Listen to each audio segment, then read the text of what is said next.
All right, everyone. It's the big episode. It's a pretty big deal today. Welcome to the 100th episode of the weekly daily podcast. This is kind of insane. I've done 100. This will be the 100th episode where I sit down and say random things that hardly anybody cares about for 45 minutes. If you're listening to this episode, thank you so much. Genuinely, thank you for tuning in. Why am I still doing this? You know what? I think it's because I'm mentally ill. But either way, whether it's mental illness or slight entertainment, I'm here to do it again, and I appreciate you guys being here. Welcome to the 100th episode. Never, I never even thought about it. Some people are like, I never thought I'd get there. It's, you know what? I never had the thought of getting here, or all my thoughts have gone to stand up. The podcast has been kind of which maybe this is why I don't have that many viewers, but podcast has been a little on the back burner, just something I've consistently done, which is kind of a miracle. Kind of cool though. I think I've said it before, but I'm planning on trying to elevate the podcast a little bit as far as viewers and engagement and reach, I guess would be the right word, by putting out some reels here coming up soon. So uh, we'll see if that works. Will I make it to 200? You know what? I think I can say probably with certainty. If I don't get more viewers, I don't know if I'll hit 200. But you know what? Maybe I'll just be like, have just a bunch of free time. More than I have right now. I'm going to be honest with you guys. My neck burns really bad. I just shaved. I wanted to look good for this 100th episode. And back on my neck, right here, a little bit of razor burn, which I usually don't get. Probably because I have very minimal facial hair. So it's like, what's to burn? I don't think, does razor burn come from the act of eliminating and cutting a bunch of hair follicles? Or is it just the fact that you're putting a razor on your skin? Who knows? Let me know in the comments. All you big bearded people, let me know in the comments. Hold on a second. I got a tangle issue here.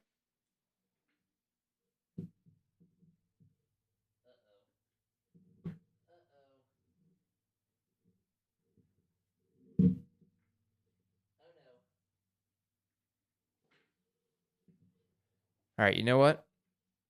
That's tangled pretty badly, actually, in the chair, and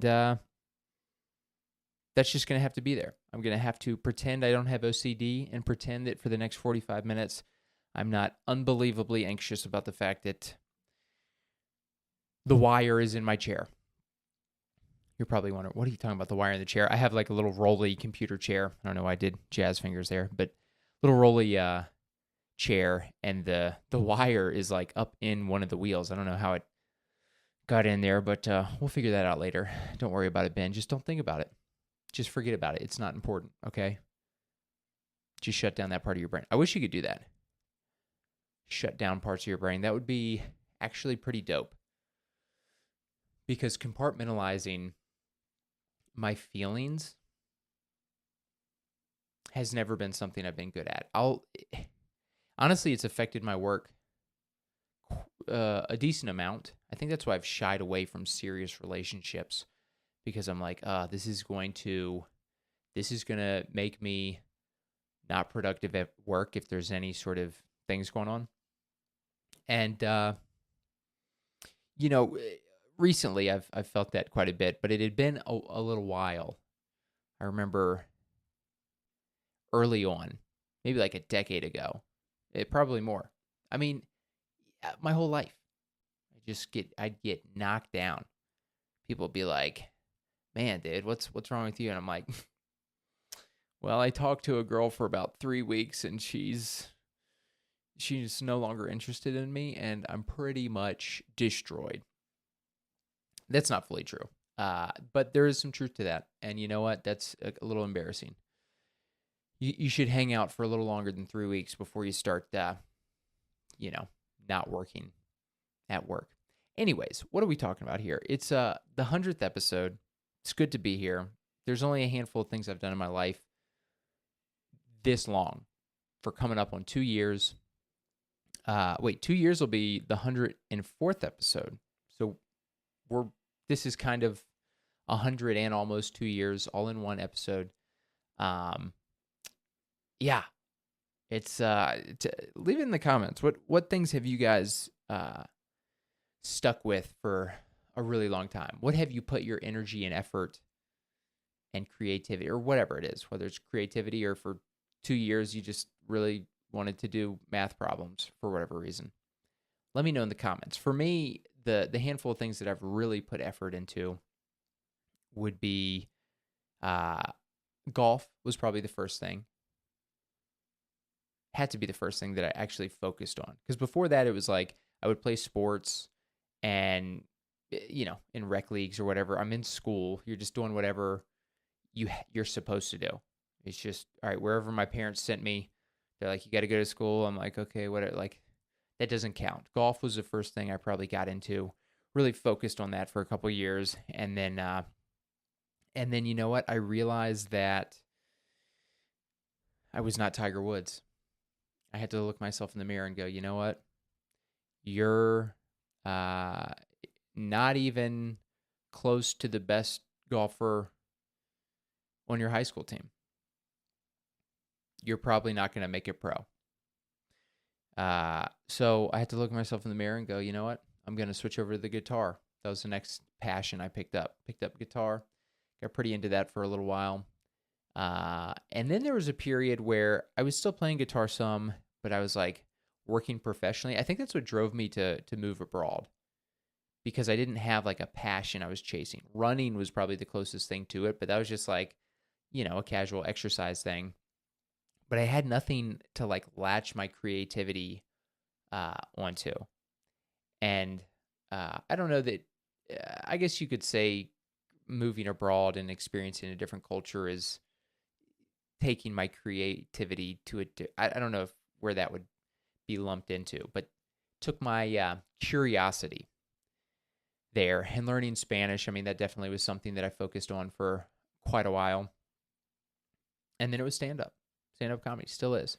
Stand-up's going to be the one that I stick to forever, okay? I'm going to make it.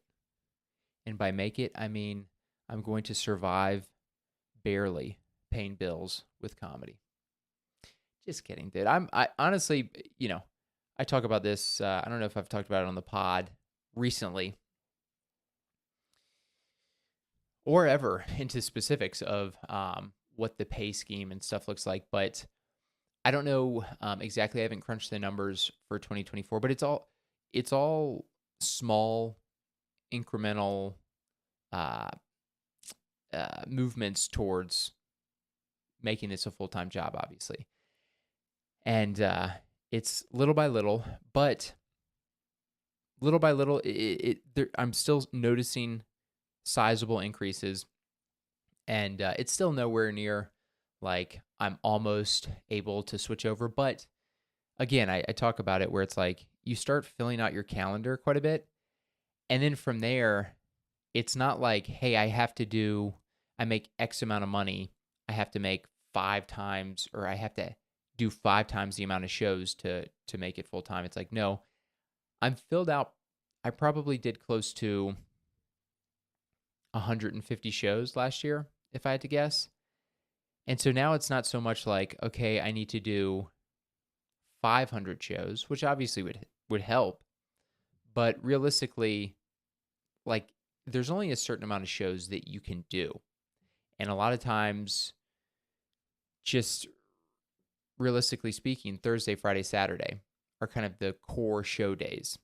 Even if you're like one of the top comics. I mean, very few full-time comics are booked 7 days a week, or even 5 or 6 probably. You're making your money kind of on the weekends. So it goes from, okay, my calendar's pretty filled out on the weekends and Thursdays as well. And now I just need to figure out, how do I make more money on those days compared to what I'm making now? And as of now, I'm making okay money, but I just got to start headlining and start setting up some of my own shows, just doing some longer sets and getting better in that sense to get paid. extra money. Um, so where I'm at now is, like I said, I'm not fully sure, but I think I came pretty close. I think I came pretty close to making 5 digits last year. So, I mean, that's awesome. I'm super excited about that. That's like working a full time job and having that. That's obviously like very good extra money, uh, bonus money on the side. And I mean, I don't want this to come off as complaining at all. I also don't want it to come off as like braggadocious at all. It's like I've got a long way to go.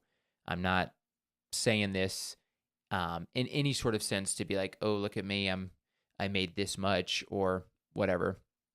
But just to be transparent um, to you guys and kind of talk through the process of like where I think I'm at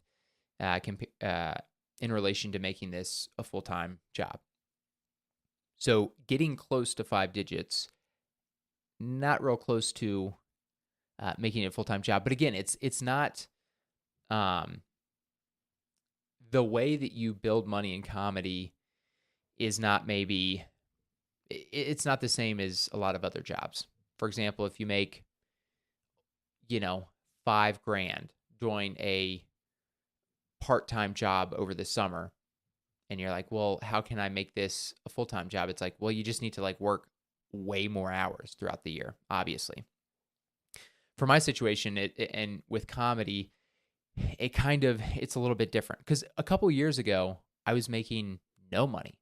Like 3 years ago, I do a handful of shows that pay 10, 15, $20 or whatever. And at the end of the year, it's like, oh, cool, I made $250 or whatever. Now, like I said, I filled out my calendar quite a bit, and now it comes down to headlining more, just getting higher paying gigs. Also being able to do more corporate events. Those are the higher paying options where you can get 500, $1,000+ per event, maybe, to where you go, okay, you start adding some of those onto the schedule, then you start really ticking that number up quite a bit. And then also you have some other things like merch sales, which is a big part of income for comedians. And so yeah, I don't know how I went down this tangent. I wrote down some bullet points, and I'll be honest with you guys, that was not part of it. Going over the ins and outs of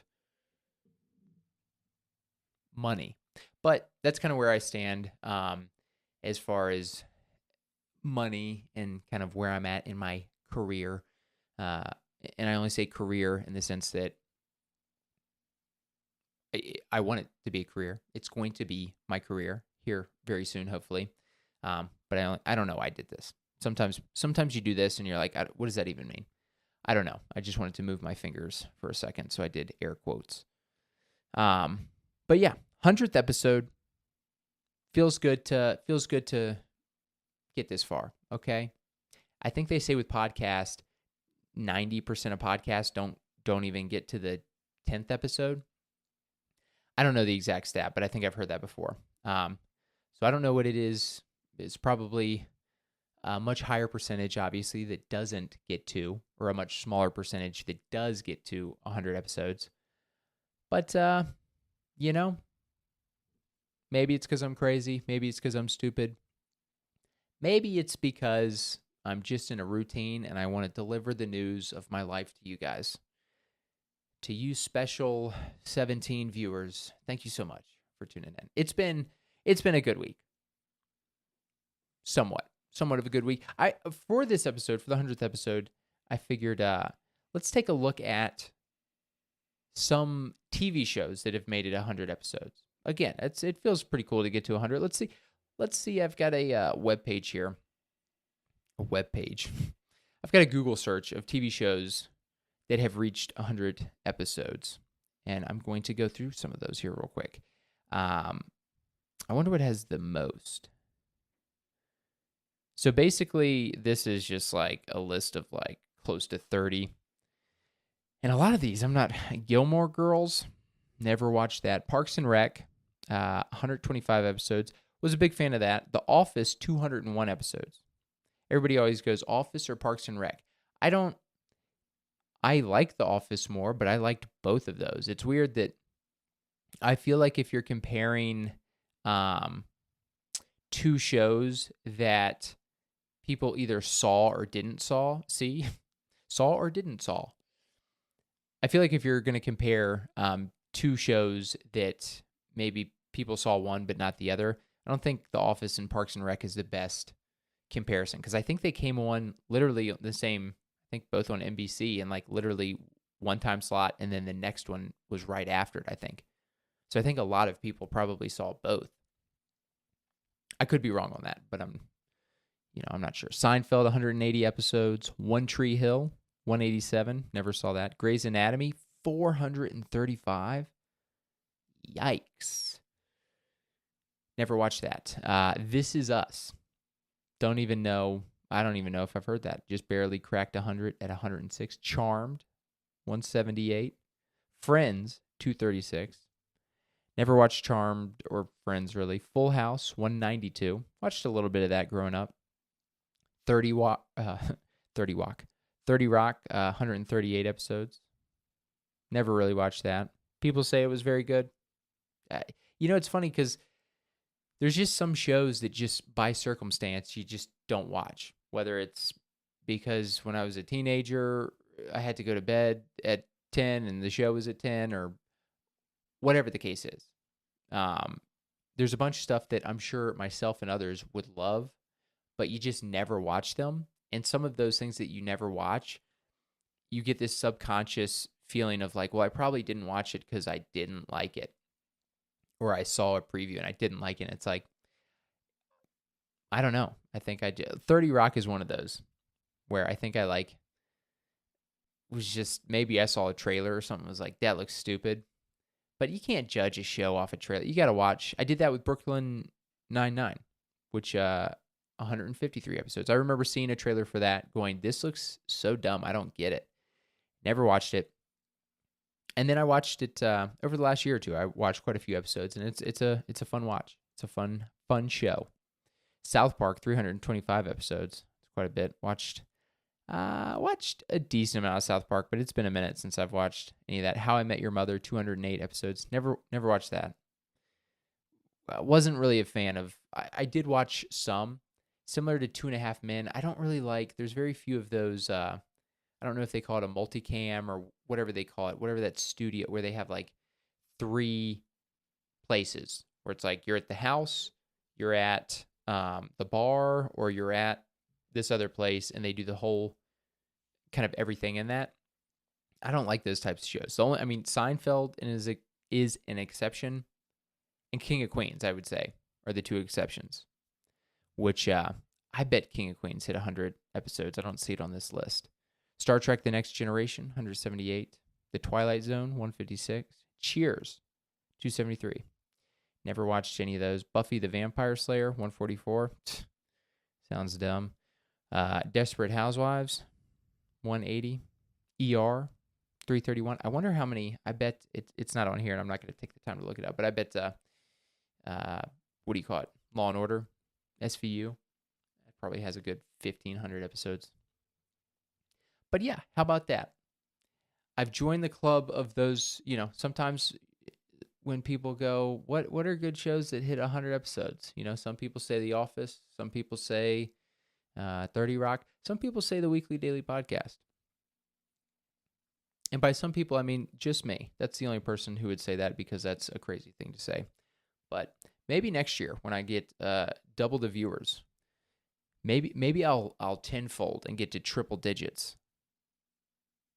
It's actually funny, the episode I did 2 weeks ago, where I think I named the podcast episode, like, I was talking about an Uber ride I had, a shared Uber, and so I named the title Shared Uber, and that got like a bunch of views compared to, what I usually get. And it's funny because I saw the views coming in, and I was like, oh, this is literally only getting this many views because it's just showing up in a search where people are looking for Uber stuff, I'm sure. Sorry, I got a really itchy nose. I got razor burn. I got an itchy nose. I'm a little, I had a little extra coffee today. I feel a little, I don't know if wired's the right term, a little uncomfortable, a little wired / anxious. Um, but yeah, there's the list of stuff. What else have I been up to? I tried to think of like what can I do special for this episode, and I think if you haven't realized already, I'm just rambling again, just kind of rambling. Should have named the podcast Ramblin' Benjamin.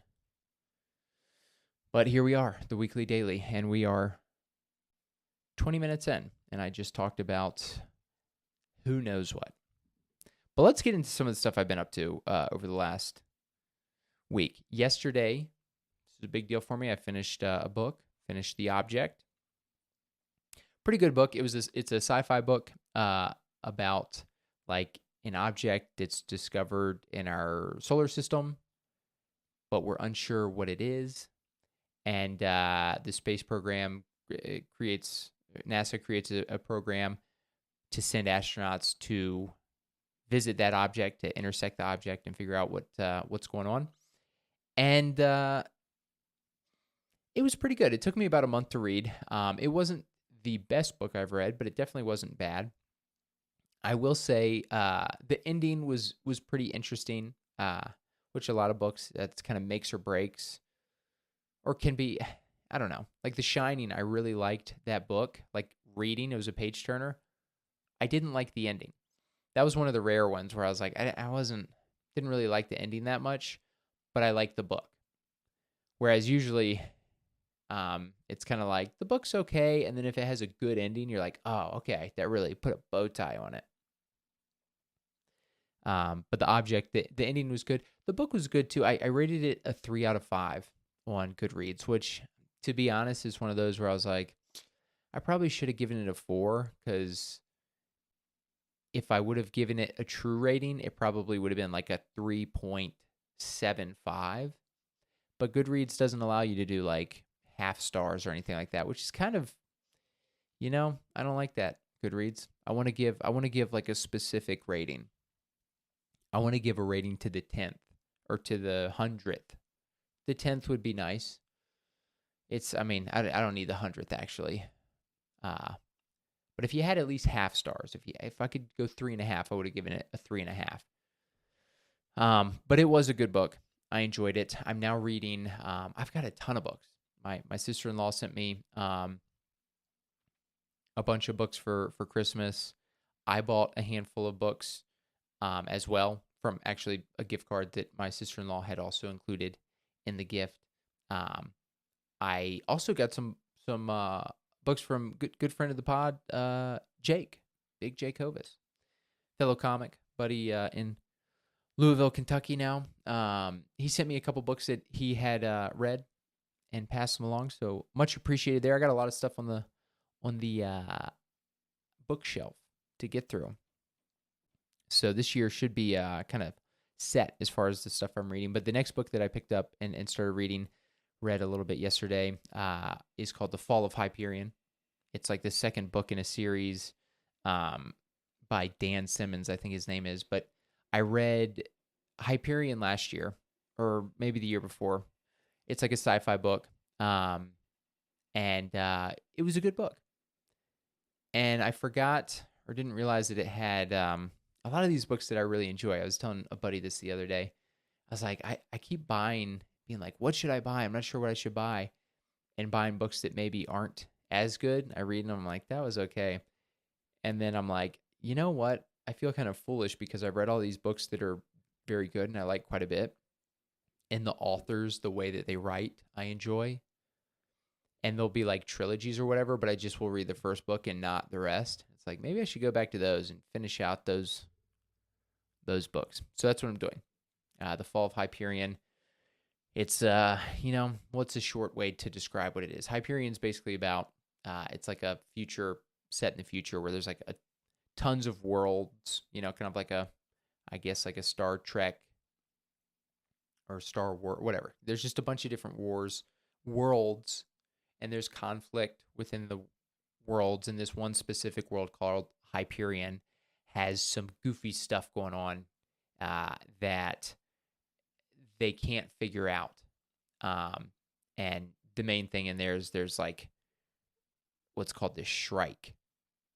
and it's basically a beast animal thing that's like killing a lot of stuff, and there's a bunch of stuff around it, but basically there's like a cult religion surrounding the Shrike and like this stuff going on. It's, you know what, I shouldn't have tried to do a synopsis because that's all very confusing probably, but it recommended if you're looking for a sci-fi book. Hyperion was a good read, and I'm excited for the fall of Hyperion. But with that said, let's get into some of the shows that I did this weekend over last week.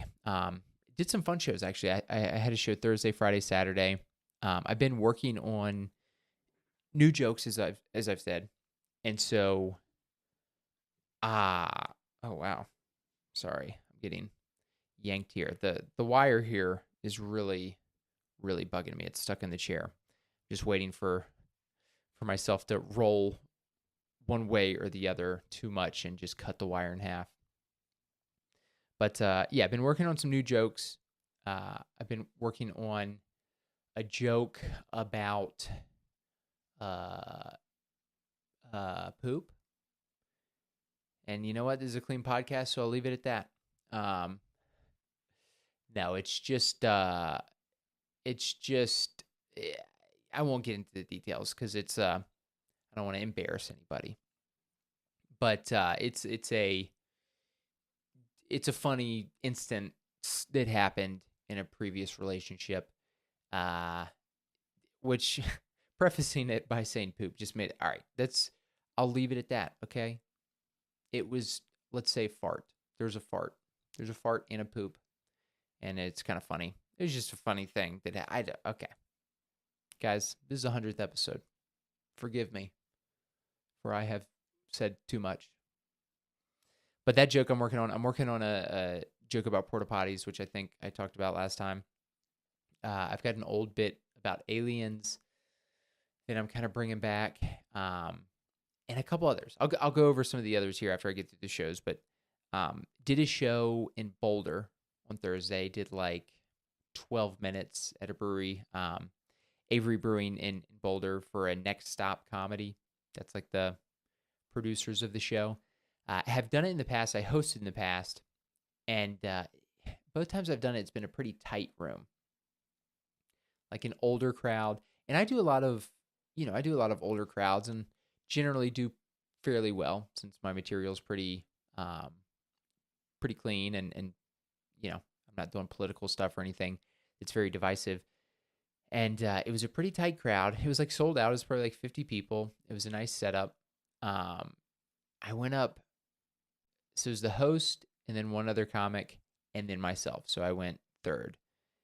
And like I said, they were pretty tight. I go up, and my plan was I'm going to do about 4 minutes of jokes I know work. And then I'm going to sandwich in 4 new minutes of the jokes I just talked about. And then I'm going to do, close on a 4-minute story that is pretty good. And the first 4 minutes actually go pretty well. I was like, oh, I've got them on board. I think I got them. And then I went into the new stuff, and man, I did my new joke about porta potties, which it's not even, I guess maybe it came off as too gross, but like it's not even that gross. It's just, I don't know, just talking some silly stuff about porta potties. And man, it died. It died a horrible death. It was fine, but it was one of those where like it was not working. And in the middle of the joke, I said, guys, I acknowledge and understand that you do not like this joke, but I got a little bit left in it, and I'm going to do it. So I finished out, and it was just kind of funny to see that they're like not on board with it. Again, it feels good to do new jokes, have those jokes bomb, and be on stage and be like, that's fine. I'm in control up here. I realize this is not going well, but I'm just trying to kind of work through new material. Whereas when you're not feeling comfortable, or sometimes I've talked about it before where I'm not in the right mindset, or I'm feeling a little off, and then you kind of spiral inside and you don't feel in control on stage, to where if something's not going well, then you just don't have that confidence to be like, it's okay, this isn't going well, but like I'm still in charge up here. So it felt good to feel good up there going through a joke that's bombing. But then I closed on I closed on a story that I close on all the time about clogging a toilet in high school. And I think I just did too much toilet humor in that set. It was fine, but it was a pretty tight crowd for everybody. But then the next day, I hosted a Don't Tell at like a fitness spot in a gym, and oh my gosh, dude! I mean, this was maybe the hottest show, probably the hottest host set I've ever done. I mean, I should have recorded it. I could have gotten a new tape. Like they were bananas. They were crazy. I did the new stuff in there. I basically did the same set that I did the night before, or close to it. And the new stuff went well. I will say the porta potty joke, like the crowd is crazy. They laughed at everything, but the decibel meter, if I were to have a decibel counter, the laughs for the tried and true stuff was top level. And then the porta potty, they were still laughing, but it was pretty obvious. Like, okay, there's a dip to this one, so maybe it's not as funny as I thought it was, or I need to work on it, or whatever. But that's what I've said it before. That's what a lot of jokes are. You're like, all right, I've formed this joke out. I'm trying it. I'm doing it. And then you kind of get the feedback from there. You go, this is great. This is working. Or you go, this is not working. This just isn't funny. I should trash the joke. Or, sometimes it's in between. You go, this is okay. How can I improve it? Or, sometimes you just put it on the back burner and go, I'll take a look at this later and try to improve it. Or you just take a little piece of it. You go, this little piece works okay. Maybe I can connect that somewhere else. So I'm trying to figure out what to do with that bit. So that was a super fun show. I mean, it was such a hot show that they were, and usually it doesn't work like this, especially for a show that's like 70 minutes, because a lot of the Don't Tell shows are like the perfect length, whereas like a 90-plus minute show, sometimes the crowd gets tired. But this crowd was so hot up top. I think a lot of them had come in and they were probably like, had a few drinks and were in like ready to go vibes. And so they were super hot for me. And then next comic went up, super hot for him. Next comic went up, they were super hot for her. And then the last comic came up and did like 30 minutes. And he did great. He still crushed, but it felt like through his set, you could tell like, oh, I think they went from like drinking, having a good time to like now getting maybe a little too drunk or being a little tired at that point. But it was a very fun show. It was kind of crazy. So that was Friday night. Saturday night, I hosted another show at Barquentine, excuse me, I mispronounced it. Barquentine Brewing in, I'm not sure if it's technically in Denver or if it's in Lakewood, but in the Denver area. It's at Edgewater Market. It's in an interesting space. It's like a public market where you've got a bunch of different vendors and companies. And this brewery's in there. And I've done it multiple times. It's been a very fun show. And it was very fun this time as well. It's a free show. And dude, it's the most packed I've ever seen it. People were standing in there. It had to be like over 100 people. And the only problem, and not that it's a huge problem, but whenever it's a free show and it's at like a public market, so usually what happens is there's some people kind of hanging outside of the brewery at other places and making some noise that kind of comes into the show that can be a little distracting. But because the brewery is probably one of the later places that's open, most of that stuff clears out pretty soon after the show started. But this time there were so many people that came to see the show that there were people that still wanted to drink beer that were pushed outside and at tables just outside the brewery, kind of in the common area. But they were still able to be like served the beer and stuff. Uh-oh. Hold on just a second.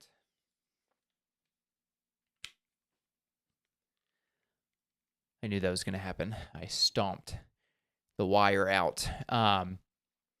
But yeah, there were people outside of the main brewery area, and man, some people that were really going to Yap City, just really yapping. there was this one lady that she looked like a knockoff Sydney Sweeney. Man, she would not shut up. She was yelling. And like it was pretty distracting. And everybody was kind of looking back there. And it's one of those things where it's like, A, it's a free show. If it's a free show, it makes it a little harder to get really aggressive with the discipline because of the fact that, like, if it's a paid ticketed show, then it's like a lot of people paid for tickets. If somebody's distracting them, it's like you need to tell them because it's like there's a lot of money on the line that people paid to be entertained tonight, and you're ruining that. But when it's a free show, you still want to do that if somebody's being super aggressive, but also it's like it's a free show and you're allowed to be here whether you're watching the show or not. So it's kind of a gray area. But this was even more gray because it's like it's a free show and you're not even in the showroom. So nobody said anything. She fortunately left. She wasn't there the whole time, so that was nice. But I will say I was talking to one of the comics as we were kind of all looking back, and this lady was just yapping, and I was like, dude, that lady's so annoying.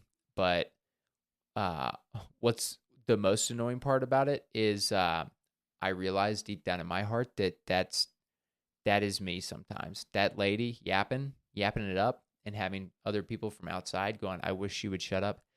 That's me sometimes. And you know what? That's the harsh reality that we all have to face about our flaws. You got to look in the mirror and you go, you know what, Ben, sometimes you're annoying. And you know what?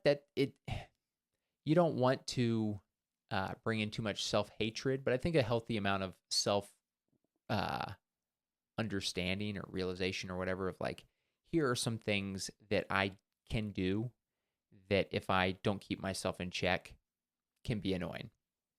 So I think it's good to keep that in mind and just try to be the best version of yourself you can. But she really let things loose. I will say I haven't drank in like a year and a half. And she was drinking. She was very much like, buzzing and having a good time. And when you're drinking, it's easier to have that volume go up and not realize it.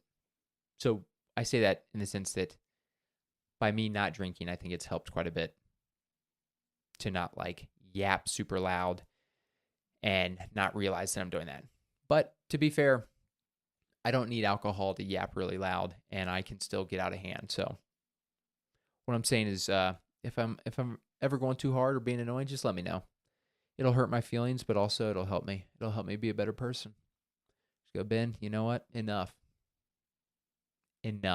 That's actually somebody said that at the Don't Tell show.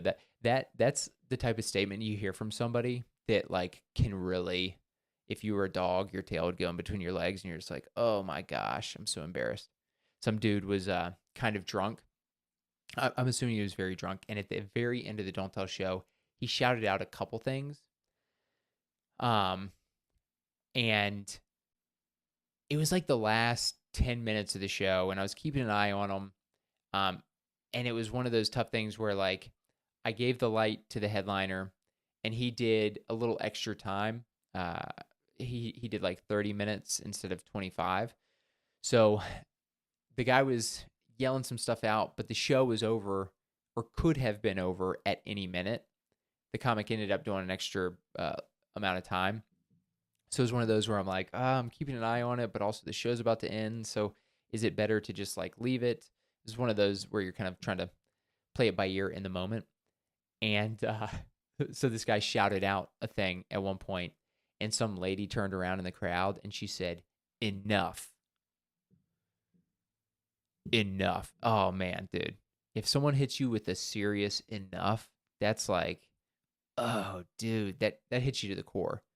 If you're doing something that you know you shouldn't be doing, aka that kid yelling something out a couple times and getting hit with it enough. He went up to the headliner afterwards and he's like, I'm so sorry. He apologized. Those people always do that. Like, I'm so sorry. I didn't know. It's like, yeah, you know. Because as the host, I 100% of the time, unless it's like a corporate where it's like, look, this is their night. If they want to get out of hand and ruin the show, that's on them. Okay.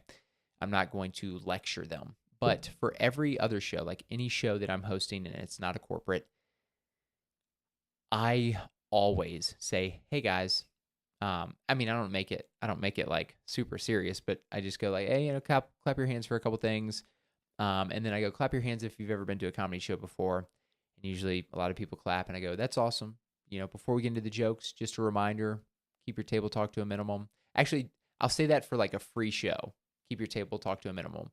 If it's a paid show, like the Don't Tell, I say, please don't talk amongst yourselves during the show. So it's like, don't talk. Don't heckle the comedians. And then I'll say, if you need to go to the restrooms or want to grab a drink, don't hesitate to do that. Most importantly, let's have a good time. You guys ready to have some fun? But I I put it out there to be like, these are the rules. So if you break the rules later, I already told you the rules. Don't do that. But if you are, it just makes it easy for me to go up and go, hey, remember when I said that thing? Don't do that thing. But it was okay. It was just one of those where you're like, if the show was going much longer, I would have gone over and said, hey, shut it. But he yapped a little bit. And then that lady, Sydney Sweeney wannabe, I was trying to think of, I was talking with one of the comics, like what's a funny nickname instead of Sydney Sweeney, like a rhyming name that would be like a knockoff Sydney Sweeney. Sydney Queenie, Sydney Teeny, Sydney. See, I'm not good. I'm not good at riffing, guys. You guys get it. This is a 100th episode. If you're listening to this right now, you're well aware. But yeah, those shows were fun. Like I said, working on some new jokes. I did the new jokes at all of the shows. So Thursday, Friday, Saturday. And it became very clear to me, which this is great. This is why hitting a bunch of open mics, why doing new stuff at shows if you've got a couple shows in a row, or like right now we have a bunch of new mics on Wednesday, and being able to hit a bunch of mics / shows, whether it's Monday, Tuesday, Wednesday, Thursday, or hey, I did 3 mics on Wednesday, like consecutively being able to get feedback and input is super important. And what that showed me this last week, I put together the joke about porta potties. I memorized it at some of these mics enough to be able to do it at shows and get feedback. And that feedback was, this is not a joke that you should do at shows in its current form, which is great input. And I mean, that other joke that I talked about farts and poopy, dookie, farts and dookie joke, that did do well. So I got good feedback, I got bad feedback, but all feedback is good feedback. And I got a good joke, bad joke. So that's good. I'm currently working this week on a couple things. I've got a joke about music festivals that I'm trying to work out and have a few pieces in there that I think are coming together. And then I'm also working on a story that I've talked about in the past, a story about getting locked in the bathroom, locking myself in my bathroom, and really putting some pieces together for that to get it to a place where it's like, okay, I think I should take this to stage pretty soon. It's got some jokes in there. I just got to probably say it a bunch of times to figure out the beats. But I met with a fellow comedian in Denver, Jeremy Cash, very, very funny comic, very, very good writer, very good one-liner. A lot of people that I know in the scene. He's very well respected for his writing. Just a little shout out to Jeremy. He's very, very funny, very good guy. A lot of people I talk to, they're like, he's the best writer in Denver. He's very good. We met up, we got some coffee, and talked about writing and our processes and whatever and stuff. I felt kind of bad because we met up and we're trying to work on stories. He's trying to implement some stories in his set, and so we went over that, but we kind of focused on my story, and he was giving input on like some one-liners and some thoughts there, and I wanted to help more with his side of things, but I guess we just kind of focused more on mine. So next time we meet up. But basically,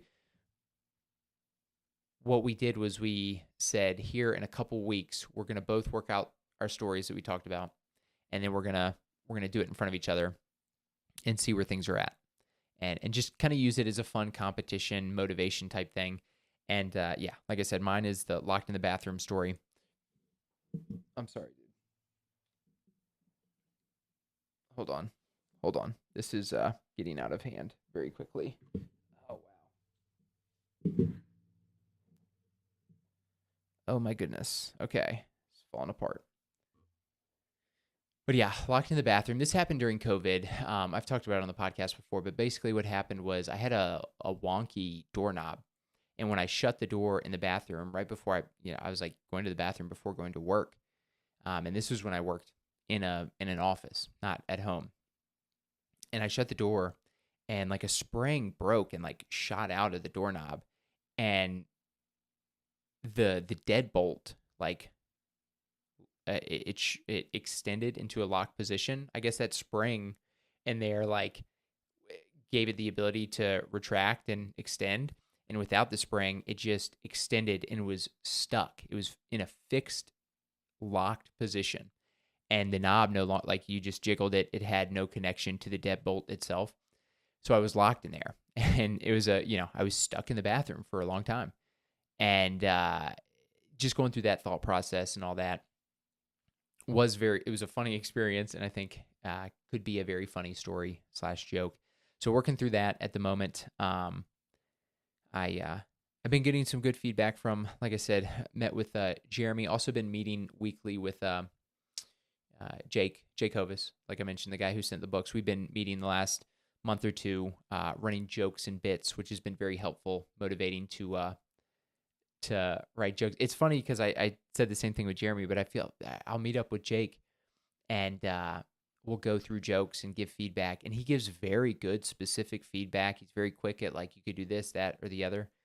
And I just feel so done. It's just a difference in writing, which is mine. Sometimes I'm quick and like, this could be super funny and like come up with stuff very quick. But a lot of times I have to like really go through a process and kind of methodically go through, like writing stuff out and then going, that doesn't work. Let me try this. Let me try that. Let me switch stuff out. Let me think about it for a while. I've written on it. Let me think through it for the next week. Let me go say it on stage, get feedback. So it's a slower thing. And in the moment, I'm not providing feedback like as quickly sometimes. And so I sometimes feel guilty just being like, yeah, I think you could change this part, but I don't know what you should change it to. But you should change it, but I don't have an example. So sometimes I feel bad, but that's been very good to meet up and to stay motivated in that sense, get new jokes every week. And yeah, that's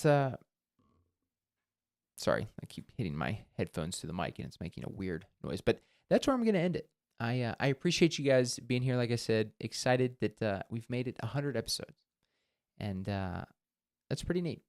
And if you made it to this far, if you made it to the end of the podcast, thanks so much. Leave a comment. Say to 100 episodes more, or whatever you want to say. I don't know. But thanks for tuning in. Appreciate you guys, and I'll see you guys again next week.